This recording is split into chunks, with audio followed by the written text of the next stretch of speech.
Assalamualaikum warahmatullahi ta'ala wabarakatuh. Selamat siang, apa kabar semuanya? Salam sejahtera untuk kita semua. Baik, yang terhormat pengasuh Pondok Pesantren Miftahul Ulum Betet Pamekasan, yakni Nyai Haja Faridah Hefni, beserta keluarga besar Pondok Pesantren Miftahul Ulum Betet Pamekasan.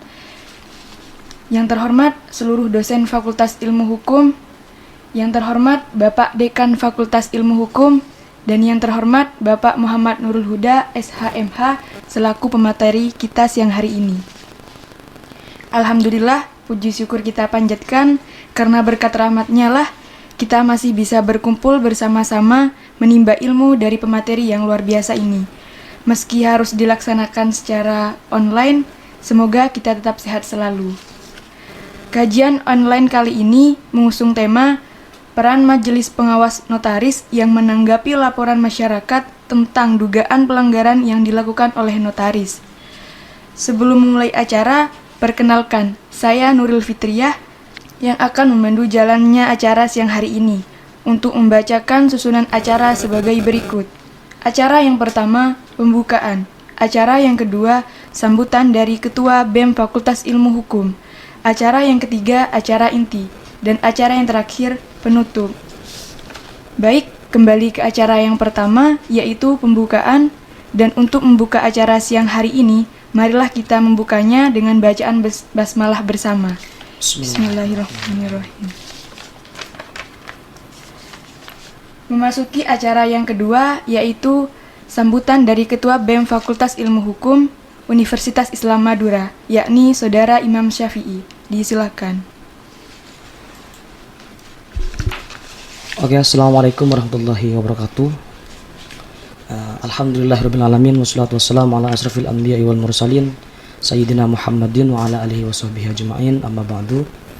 Yang terhormat wa nahussu bidzikri murabbir Hunal Ma'had Miftahul Ulum Betet Pamekasan, ani Nyai Haja Faridah Hefni, alladzina sami'na wa ata'na wa akramna.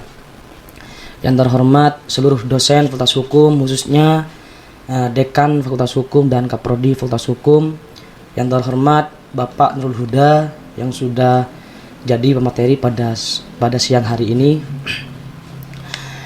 Dan tak lupa pula kepada seluruh mahasiswa Fakultas Hukum yang saya juga cinta sayangi. Pertama-tama marilah kita panjatkan puji syukur kita kehadirat Allah Subhanahu wa taala, yang mana atas nikmatnya kita bisa mengikuti kajian fakultatif pada siang hari ini dengan keadaan sehat. Dan yang kedua kalinya, sholawat beserta salam semoga tetap tercurah limpahkan kepada baginda kita Nabi besar Muhammad SAW, yang mana atas berkatnya kita bisa diangkis dari alam kebodohan menuju alam kepintaran aneh yang kita rasakan pada siang hari ini. Langsung saja, saya selaku Ketua Badan Eksekutif Mahasiswa Fakultas Hukum periode 2021-2022, tidak banyak yang saya ingin sampaikan, cuman ada beberapa hal. Yang pertama yaitu ucapan terima kasih saya kepada Bapak pemateri pada siang hari ini yang bisa memberikan waktunya untuk mengisi materi pada siang hari ini. Dan ucapan terima kasih saya kepada seluruh teman-teman adik-adikku sekalian yang sudah bisa mengikuti kajian pada siang hari ini. Dan ucapan mohon maaf, mungkin bisa dikatakan kajian pertama kali selama saya ini menjabat sebagai Ketua BEM Fakultas Hukum. Mohon maaf, mulai dari saya sudah lantik tidak ada kegiatan kajian fakultatif, sempat vakum karena karena adanya kesibukan masing-masing sekalian. Terus perlu saya sampaikan bahwasanya biasanya kajian fakultatif hukum itu biasanya per minggu itu ada. Terus saya pengen sekarang itu kajian fakultatif setengah bulan satu kali, berarti satu bulan dua kali. Dan ada kegiatan lainnya, contoh kayak peradilan semu akan saya aktifkan sekarang itu. Mungkin hanya ini saja yang saya bisa sampaikan, kurang dan lebihnya mohon maaf. Wallahul muwaffiq ila aqwamit thoriq. Wassalamualaikum warahmatullahi wabarakatuh. Kami sampaikan terima kasih. Selanjutnya masuki acara inti, yaitu pemaparan materi. Baik, sebelum ke materi saya akan mengulas terlebih dahulu sedikit tentang tema kajian siang hari ini. Apa itu Majelis Pengawas Notaris? Majelis Pengawas Notaris adalah suatu badan yang mempunyai kewenangan dan kewajiban untuk melaksanakan pembinaan dan pengawasan terhadap notaris berdasarkan Undang-Undang Jabatan Notaris. Nah, kembali ke tema, yaitu peran Majelis Pengawas Notaris yang menanggapi laporan masyarakat tentang pelanggaran yang dilakukan notaris. Pada kesempatan kali ini, itu semua akan dibahas oleh pemateri kita yang terhormat Bapak Muhammad Nurul Huda. Beliau seorang pengawas notaris Pamekasan dan Sumeneb, dan beliau merupakan juga dosen aktif Universitas Islam Madura. Pemateri kita sudah hadir di hadapan kita semua, dan nanti di sesi pertama pemateri akan memaparkan materinya, kemudian di sesi kedua akan ada diskusi tanya jawab. Untuk itu saya persilakan kepada yang terhormat Bapak Muhammad Nurul Huda untuk memaparkan materinya. Baik, terima kasih. Bismillahirrahmanirrahim. Assalamualaikum warahmatullahi wabarakatuh. Waalaikumsalam warahmatullahi wabarakatuh. Baik, kali ini saya akan berikan penjelasan sedikit tentang apa itu Majelis Pengawas Notaris, wewenangnya itu apa, dan bagaimana tata caranya masyarakat untuk melakukan laporan atas dugaan pelanggaran dari jabatan notaris. Next. Majelis Pengawas Notaris adalah suatu badan yang mempunyai kewenangan dan kewajiban untuk melaksanakan pembinaan dan pengawasan terhadap notaris berdasarkan Undang-Undang Jabatan Notaris atau yang kita singkat dengan UU-JN. Jadi pengertian dari Majelis Pengawas Notaris itu salah satu badan yang mempunyai kewenangan dan kewajiban. Jadi MPD diberikan kewenangan dan diberikan kewajiban. Yang perlu kita tekankan adalah untuk melaksanakan yang pertama adalah pembinaan selain pengawasan. Jadi dalam tanda kutip MPD itu jika terdapat permasalahan atas dugaan pelanggaran yang dilakukan oleh notaris, kita memiliki kewajiban dan kewenangan untuk melakukan pembinaan terlebih dahulu sebelum kita melakukan tindakan-tindakan yang dimungkinkan untuk hal-hal yang perlu kita selesaikan secara litigasi gitu. Jadi kata suatu badan adalah terkandung maksud sebagai suatu lembaga yang hakikatnya melaksanakan sebagian dari kewenangan Menteri Hukum dan Hak Asasi Manusia di bidang kenotariatan, khususnya pembinaan dan pengawasan terhadap notaris yang meliputi perilaku notaris dan pelaksanaan jabatan notaris. Jadi arti dari suatu badan itu kita merupakan kepanjangan tangan dari Menteri Hukum dan HAM, yang mana kita diangkat dan disumpah oleh Menteri Hukum dan HAM untuk menjalankan amanah, yaitu kewenangan dan kewajiban untuk melakukan pembinaan dan pengawasan terhadap notaris. Jadi khusus untuk notaris. Yang perlu kita pahami dan perlu kita garis bawahi, masyarakat awam tidak tahu, tidak bisa membedakan apa itu notaris, apa itu PPAT. Jadi yang perlu saya tekankan kepada masyarakat, khususnya bagi mahasiswa, bukan lantas ketika dia sudah ada papan namanya di depan kantornya, ketika papan nama itu menjelaskan bahwasanya dia adalah seorang pejabat PPAT, pejabat pembuat akta tanah, belum tentu dia notaris. Jadi yang untuk MPD ini khusus untuk Majelis Pengawas Notaris, khusus untuk notaris.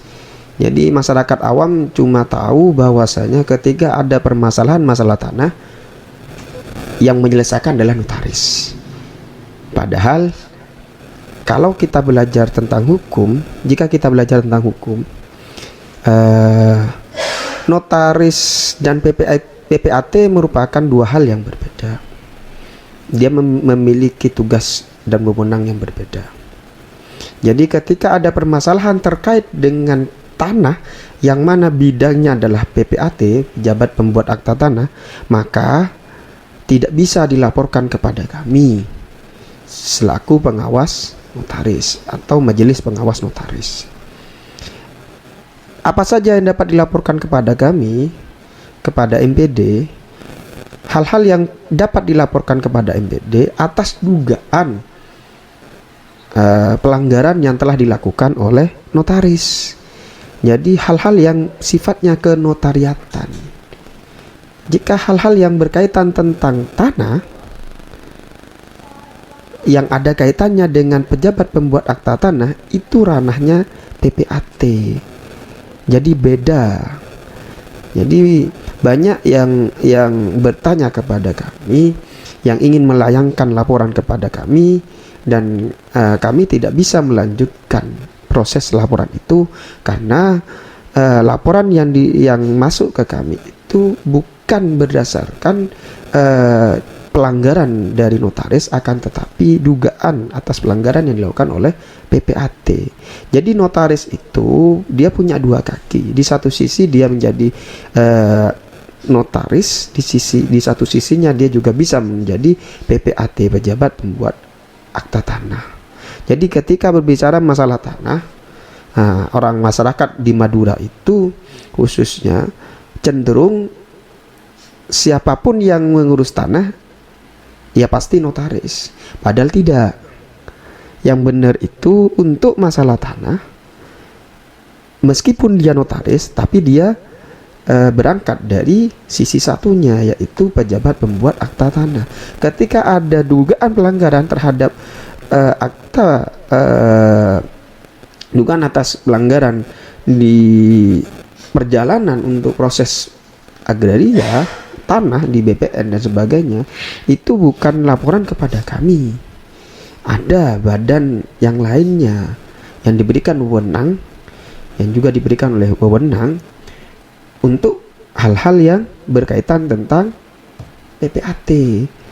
Jadi untuk sekarang saya mewakili dari teman-teman ketua, wakil, dan seluruh anggota Majelis Pengawas Notaris Daerah Kabupaten Pamekasan Sumeneb memberikan edukasi kepada masyarakat bahwasanya ketika ada hal-hal yang berkaitan tentang tanah, tidak lagi melaporkan kepada kami, akan tetapi ada badan khusus yang memang menaungi di situ.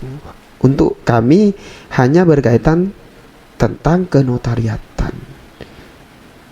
Jadi ada banyak, sebentar lagi akan saya jelaskan, ada beberapa yang bisa dilaporkan atas dugaan dari pelanggaran oleh notaris. Next. Jadi ini merupakan salah satu sumber hukum. Kami melaksanakan tugas sebagai kepanjangan tangan dari Menteri Hukum dan HAM. Jadi sebelumnya terdapat Permenkumham tahun 2004, dan yang terakhir Permenkumham nomor 15 tahun 2020. Apa saja perbandingannya? Next. Itu dari Permenkumham tahun 2004, di situ nomor 1, laporan hanya dapat diajukan oleh pihak yang merasa dirugikan, yaitu masyarakat. Dulu di tahun 2004 laporan hanya dari masyarakat. Kan tetapi dari Permenkumham 1520, laporan itu bisa berasal dari pihak yang dirugikan. Bisa dari masyarakat. Yang kedua, hasil pemeriksaan berkala. yang minimal 1 tahun sekali kita melakukan pemeriksaan terhadap notaris tentang akta legalisasi, war making dan sebagainya yang dicantumkan dalam diamanahkan dalam UJN. Proses hukum dari tingkat penyidikan sampai dengan tingkat pengadilan. Jadi ketika kita menemukan bahwasanya seorang notaris sedang menjalani pemeriksaan dari penyidikan sampai ke tingkat peradilan, tuntutan dan pengadilan, dan atau fakta hukum lainnya, atau sampai dia dapatkan putusan yang ingkrah baik di tingkat pertama, kasasi, banding dan kasasi. Jadi ketika kita mendapatkan bukti, kita bisa baca di direktori putusan Mahkamah Agung.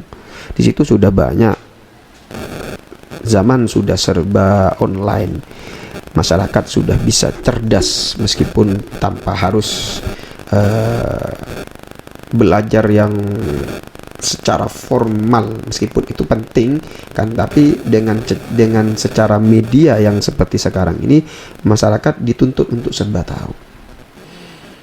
Masyarakat dituntut untuk memahami. Jadi kita bisa melihat direktori putusannya. Ketika ada notaris yang bermasalah, baik dari proses pertama hingga putusan, itu bisa dilaporkan kepada kami selaku majelis pengawas notaris. Tuh. Yang kedua, untuk Permen Kumham yang lama tahun 2004 tidak mengatur tentang administrasi laporan pengaduan masyarakat secara khusus. Sedangkan yang baru Permen Kumham 1520, pengadministrasian laporan diatur secara mendetail. Jadi administrasinya seperti apa, bagaimana alurnya. Tak lagi akan saya jelaskan alur bagaimana cara kita selaku masyarakat yang merasa dirugikan oleh notaris, kita bisa melaporkan kepada majelis pengawas notaris. Next. Tidak mengatur mengenai pendampingan kuasa hukum. Sedangkan yang Permen Kumham nomor 1520 mengatur mengenai pendampingan kuasa hukum pelapor atau terlapor, yang mana ingat sifatnya hanya non litigasi. Jadi sifatnya hanya non litigasi, atau yang kita kenal dengan pendekatan preventif. Yang keempat, tidak mengatur mengenai eksekusi putusan majelis pengawas notaris. Sedangkan yang Permen Kumham 1520 mengatur mengenai eksekusi putusan. Yang mana dalam Permen Kumham 1520 itu yang memiliki kewenangan untuk memutus, yaitu ketika MPW mengusulkan sanksi pemberhentian, maka juga harus mengajukan nama pemegang protokol dari MPD. Jadi MPD itu ketika ada permasalahan dilaporkan ke MPD, nanti sifatnya rekomendasi yang menentukan dalam minimal MPW. Setelah dilakukan proses sanksi, maka MPD, Majelis Pengawas Daerah Notaris, khususnya di Pamekasan Sumeneb, jika terjadi hal-hal yang tidak diinginkan seperti itu, maka kita wajib memiliki kewajiban untuk menunjuk siapa yang akan memegang protokol notaris setelahnya. Tuh. Yang nomor 5, tidak mengatur mengenai tata cara pemeriksaan protokol notaris. Sedangkan di Permen Kumham nomor 1520 mengatur mengenai tata cara pemeriksaan protokol notaris oleh MPD. Jadi pemeriksaan itu ada pemeriksaan rutin yang minimal 1 tahun 1 kali. Pemeriksaan protokol notaris yang berkaitan tentang kenotariatan. Ada pemeriksaan akta legalisasi, war making, terus kleper dan lain-lain, termasuk papan nama, terus stempel dan sebagainya. Termasuk di dalamnya juga ada yang ditanyakan masalah sanksi yang didapatkan, terus keadaan kantor, karyawan, jumlah karyawan, jumlah inventaris yang ada, dan itu wajib dilaporkan.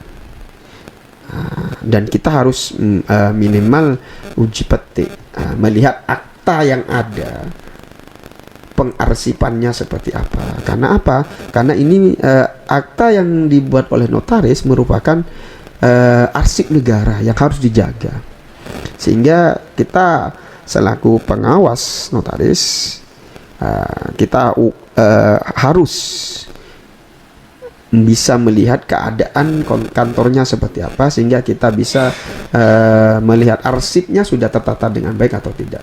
Jika arsip tidak tertata dengan baik, maka ketika ada arsip yang hilang, maka secara otomatis arsip negara akan ikut hilang. Karena apapun yang akta yang dibuat oleh notaris itu merupakan arsip negara. Karena notaris itu adalah salah satu pejabat negara. Itu next. Pengaturan terbaru dari Permen HAM 1520. Silakan next lagi. Nih, kewenangan majelis pengawas. Pasal 2, majelis pengawas berwenang melakukan pembinaan, ya kan? Tugas yang pertama adalah pembinaan. Pembinaan, kalau kita bisa membina, kalau bisa dibina, kenapa harus menggunakan hal-hal yang kasar? Jadi tugas yang pertama kita melakukan pembinaan terhadap notaris ketika terjadi pelanggaran terhadap notaris itu. Dan kita punya kewajiban juga sebagai pengawas atau pengawasan terhadap notaris, serta melakukan pemeriksaan terhadap dugaan pelanggaran dan pelaksanaan jabatan notaris. Ya. Tuh. Jadi kita punya kewajiban atau hal-hal yang perlu kita lakukan, yaitu pembinaan, pengawasan, dan pemeriksaan ketika ada dugaan atas pelanggaran yang dilakukan oleh jabatan notaris. Tuh. Pasal 4 ayat 1 dan ayat 2, pembentukan majelis pemeriksa secara berjenjang pada tingkat. Jadi yang pertama dari tingkat majelis pemeriksa daerah, majelis pemeriksa wilayah, majelis pemeriksa pusat. Jadi ketika ada permasalahan, majelis pengawas notaris membentuk yang namanya majelis pemeriksa. Di tingkat bawah ada majelis pengawas notaris. Ketika ada laporan dari masyarakat, kita membentuk majelis pemeriksa atas nama itu. Setelah diberikan rekomendasi dari MPD dilimpahkan ke majelis pengawas wilayah, maka MPW juga akan membentuk majelis pemeriksa wilayah. Ketika MPW sudah selesai memberikan putusan atau diberikan rekomendasi kepada MPP, maka MPP, majelis pengawas pusat, akan membentuk yang namanya majelis pemeriksa pusat. Jenjangnya adalah seperti itu. Pasal 4 ayat 3 sampai dengan ayat 6, majelis pemeriksa berjumlah 3 orang yang terdiri dari perwakilan setiap unsur yang dibantu oleh seorang sekretaris. Dan apabila ada majelis pemeriksa berhalangan hadir, maka dapat digantikan oleh majelis pengawas dari unsur yang sama. Jadi yang perlu kita pahami bahwasanya majelis pengawas notaris itu ada dari 3 unsur. Yang pertama ada dari unsur notaris sejumlah 3 orang kalau untuk majelis pengawas daerah. Dari unsur pemerintah 3 orang. Dari unsur akademisi 3 orang. Dan kebetulan saya berangkat dari unsur akademisi, berangkat dari Universitas Islam Madura Fakultas Hukum. Jadi alhamdulillah saya diberikan amanah untuk menjalankan amanah sebagai anggota Majelis Pengawas Daerah Notaris Kabupaten Pamekasan dan Sumeneb. Tuh. Jadi ada 3 unsur di situ. Ketika ada permasalahan, ada laporan atas dugaan pelanggaran notaris, maka dibentuklah yang namanya majelis pemeriksa. Dan dari 9 orang, yang mana dari 9 orang itu terdiri dari 3 unsur itu, akan membentuk sebuah majelis pemeriksa yang mana wajib ada perwakilan dari tiap unsur. Jadi satu dari notaris, satu dari pemerintah, satu dari unsur akademisi. Dan apabila salah satu ada yang berhalangan untuk hadir, maka digantikan ke anggota yang lain yang mana dia wajib dari unsur yang sama. Jika akademisi yang berhalangan, maka digantikan dari unsur yang akademisi pula. Nah, jadi ada 3 unsur itu, dan 3 unsur itu ketika berhalangan maka dia digantikan oleh unsur yang sama.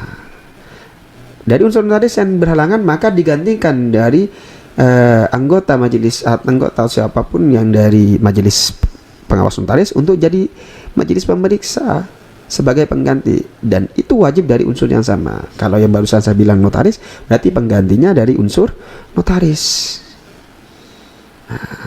Next, pengajuan laporan.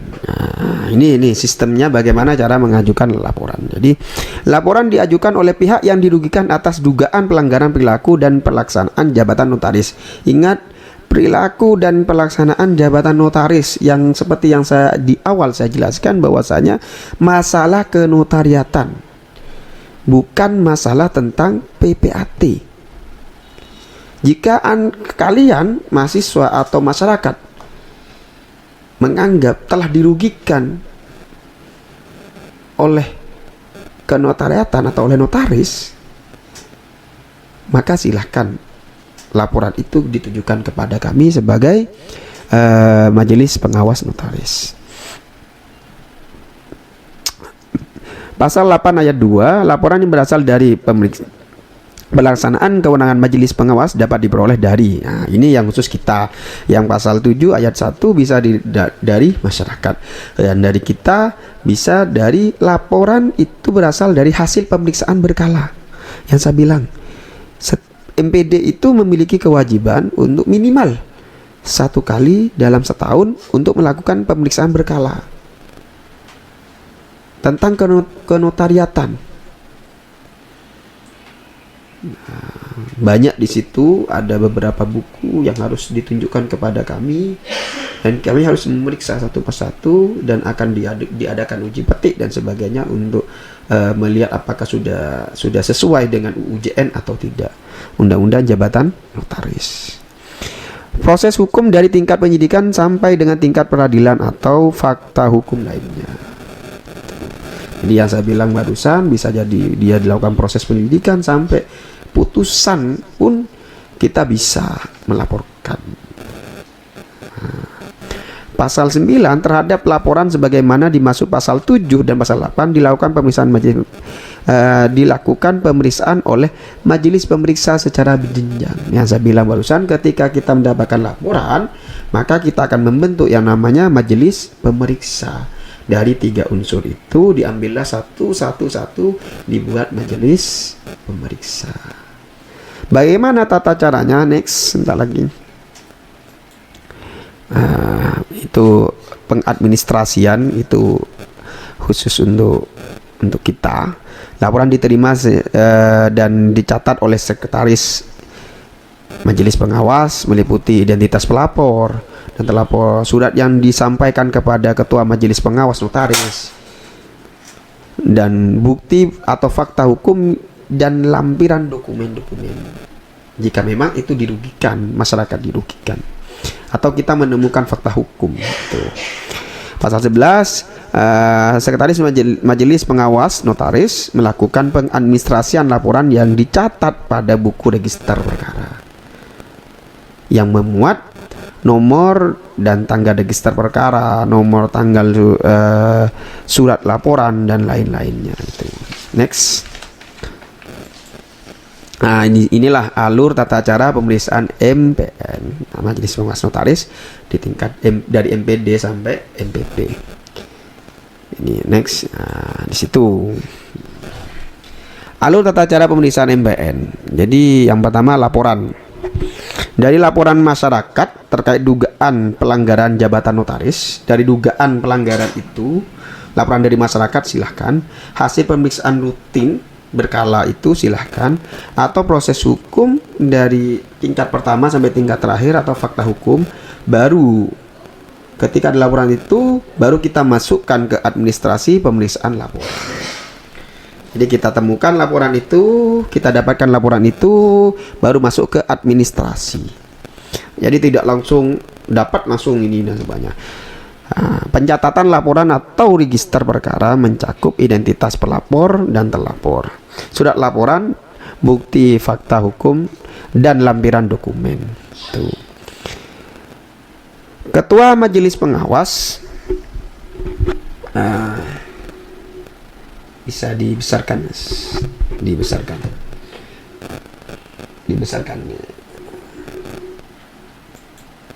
bukan tanda plus yang plus itu. Oke, terus jadi kata pengawas mengadakan rapat pleno membentuk majelis pemeriksa.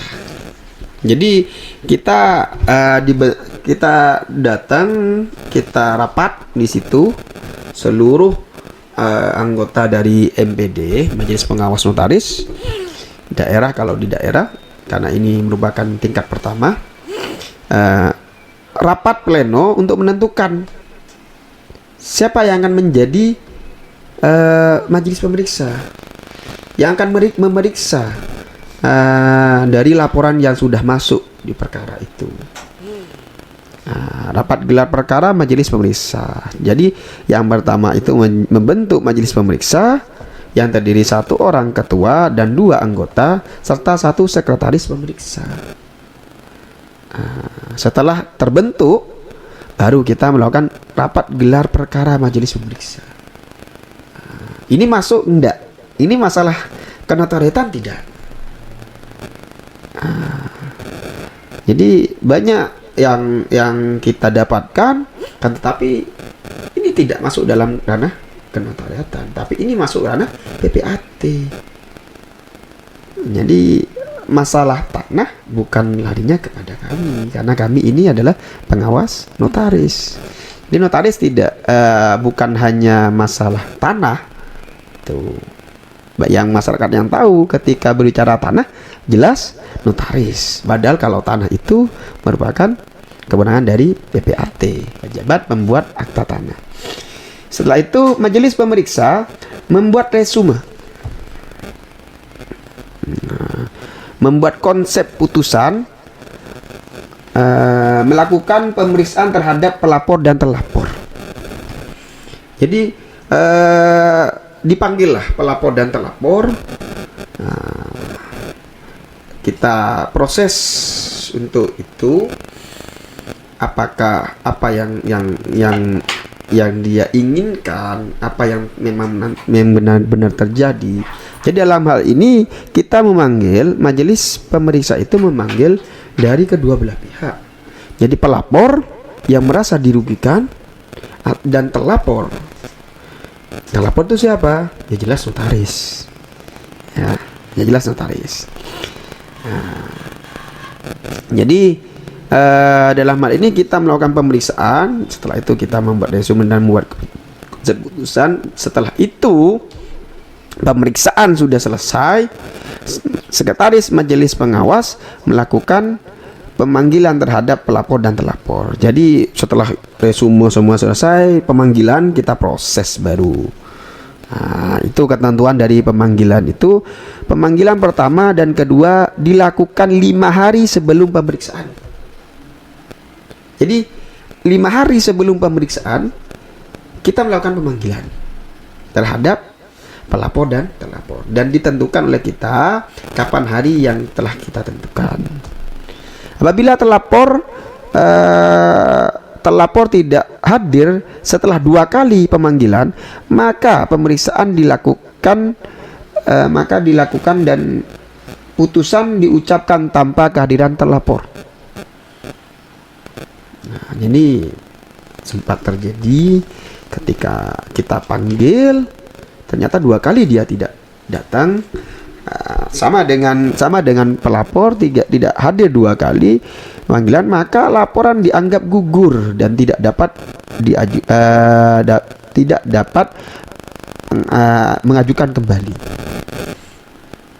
Jadi dipanggil pelapor dan terlapor. Jika pelapor yang tidak hadir, maka dianggap gugur. Tapi ketika terlapor yang tidak hadir, maka tetap kita bacakan putusan tanpa adanya terlapor. Nah, jadi 5 hari pemanggilan. Jadi jika di total 5 hari sebelum pemanggilan pertama 5 hari panggilan kedua berarti total 10 hari. Nah, itu tata cara untuk tata cara pemeriksaan dari MPN. Next, besarin mas.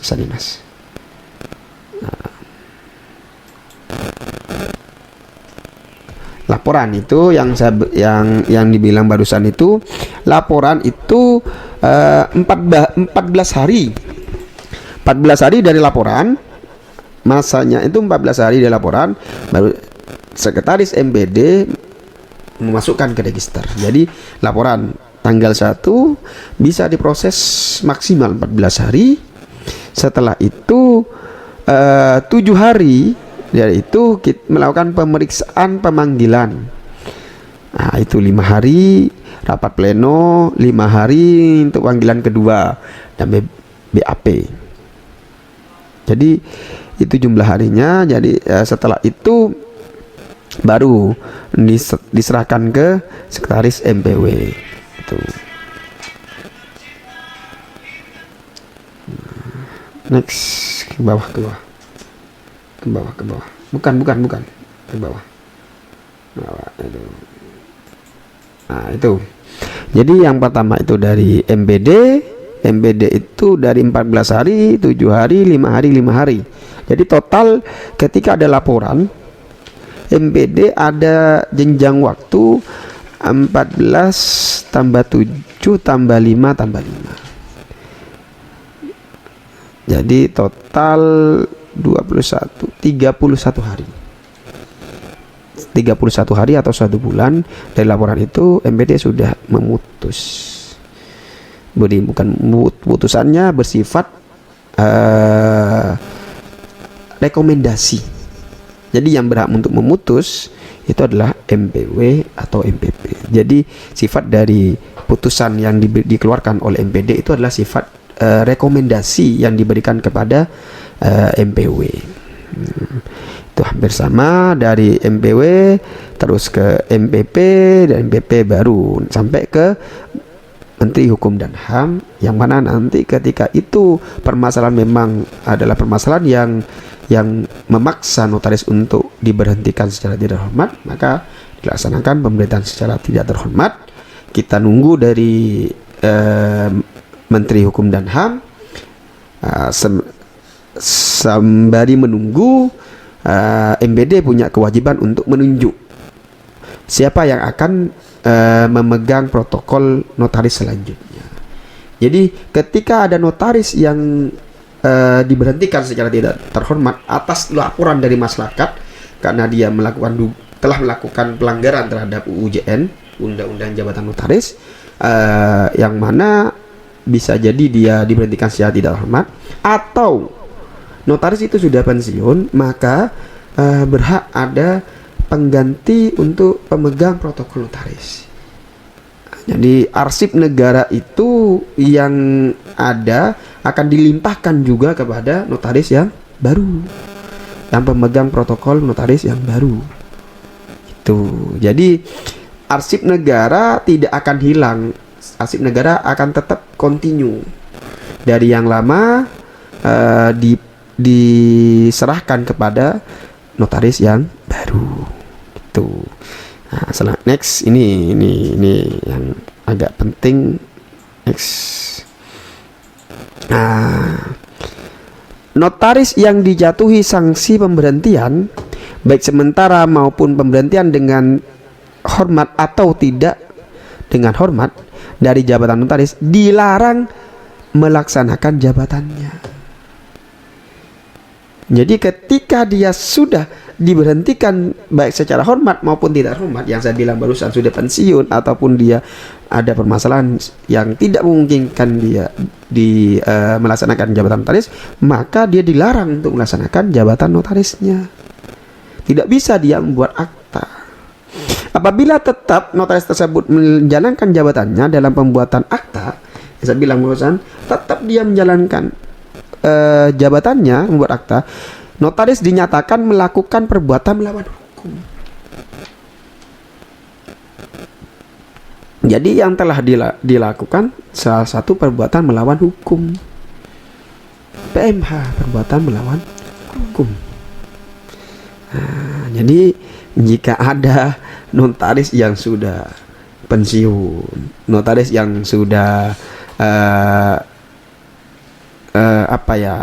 diberikan sanksi pemberhentian baik sementara maupun secara tidak terhormat, dia dilarang untuk menjalankan atau melaksanakan jabatannya sebagai notaris. Membuat akta itu tidak boleh. Inilah yang perlu kita jaga MPD, yang perlu kita kawal. Bagaimana ketika terjadi hal-hal yang tidak diinginkan, ada laporan dari masyarakat, ada tenggang waktu yang harus kita kerjakan, ada tenggang waktu yang harus dituntut oleh undang-undang untuk kita senantiasa menjalankan itu, sehingga memang proses itu berjalan sesuai rule dan aturan. Dalam hal ini juga kita harus mengkawal MPD sebagai tonggak pertama, Majelis Pengawas Daerah, tonggak pertama ketika ada laporannya ke MPD, dan MPD akan diberikan rekomendasi kepada MPW. Jadi MPD tonggak pertama, kita harus mengawal proses ini. Ketika ada notaris yang bermasalah, ada notaris yang dilaporkan atas dugaan pelanggaran notaris, kita kawal sampai akhir. Ketika dia memang divonis, diberikan putusan, divonis dia diberhentikan secara tidak terhormat, surat pemberhentiannya keluar dari Kementerian Hukum dan HAM, dari Menteri, maka MPD juga harus melakukan pengawasan. Bahwasanya sebelumnya kita sudah harus mempersiapkan siapa yang akan memegang protokol notaris. Kenapa dikatakan MPD mempersiapkan untuk pemegang protokol notaris? Agar di pasal 53 ini tidak terjadi. Sehingga ketika dia sudah diberhentikan, atau dia sudah pensiun, atau dia diberhentikan secara sementara atau seperti apa, ada notaris pengganti yang memegang protokol notaris itu. Jadi yang perlu saya sarankan kepada mahasiswa setelah kajian ini, saya harap mahasiswa harus cerdas, apalagi mahasiswa Fakultas Hukum. Harus bisa cerdas, bisa membedakan mana permasalahan yang berkaitan dengan notaris, mana permasalahan yang berkaitan dengan PPAT, pejabat pembuat akta tanah. Sehingga laporan kalian itu tidak hanya masuk kepada kami dan tidak akan kami proses. Hanya saja kami akan berikan jawaban bahwasanya surat laporan yang Anda lakukan itu, yang Anda berikan kepada kami, merupakan bukan ranah kami, bukan ranah dari Majelis Pengawas Notaris, tapi ada badan lain yang memang khusus untuk mengawasi di PPAT.